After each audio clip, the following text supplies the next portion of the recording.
ঝিনাইদহে টানা বৃষ্টিপাত আর সরবরাহ কমের অজুহাতে বেড়েছে সব ধরনের সবজির দাম। 2 দিনের ব্যবধানে সব ধরনের সবজি কেজিতে 5 থেকে 10 টাকা পর্যন্ত বেড়েছে। বিপাকে পড়েছে নিম্ন আয়ের মানুষ। বিস্তারিত জানাতে জেলার নতুন হাটখোলা বাজারে আছেন সহকর্মী লোটাস রহমান সোহাগ। সরাসরি চলে যাচ্ছি তার কাছে। সোহাগ, বৃষ্টিপাত এবং সরবরাহের কমের অজুহাতে ঝিনাইদহে কিন্তু সব ধরনের সবজির দাম বেড়েছে।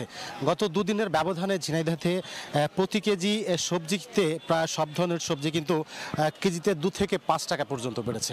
আজকে যে ঝিনাইদহের শহরে যে সাপ্তাহিক হাটবার বৃহস্পতিবার আমি নতুন হাটখোলা সবজি বাজারে এসে দেখেছি, সকাল থেকে আমরা এখানে দেখেছি যে 2 দিনের ব্যবধানে কিন্তু সব ধরনের সবজির দাম এখানে বেড়েছে। সবচেয়ে বেশি দাম বৃদ্ধি পেয়েছে কাঁচামরিচে। সেটা গতকালও কিন্তু কাঁচামরিচে 200 টাকা কিন্তু খুচরা বিক্রি হয়েছিল, কিন্তু সেই মরিচ আজকে 240 থেকে 250 টাকা কেজি দরে বিক্রি হচ্ছে।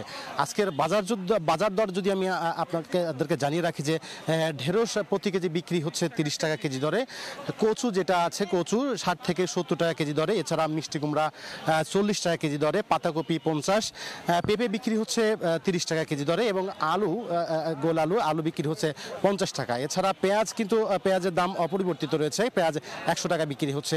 বেগুনের দাম কিন্তু বেড়েছে, বেগুনের দাম বেড়ে 60 থেকে 70 টাকা বিক্রি হচ্ছে, যা 2 দিন আগেও ছিল কিন্তু 40 থেকে 50 টাকা পর্যন্ত।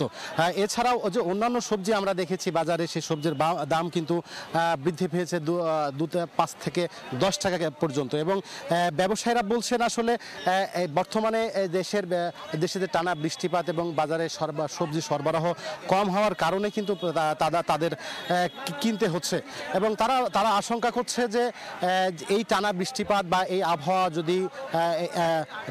যদি এমন টানা বৃষ্টিপাত থাকে তাহলে হয়তোবা এই সবজির দাম আরও বাড়তে পারে বলে তারা আশঙ্কা করছে। তো এই ছিল ঝিনাইদহের যে সবজি বাজারের সর্বশেষ। সরাসরি ছিলাম ঝিনাইদহে।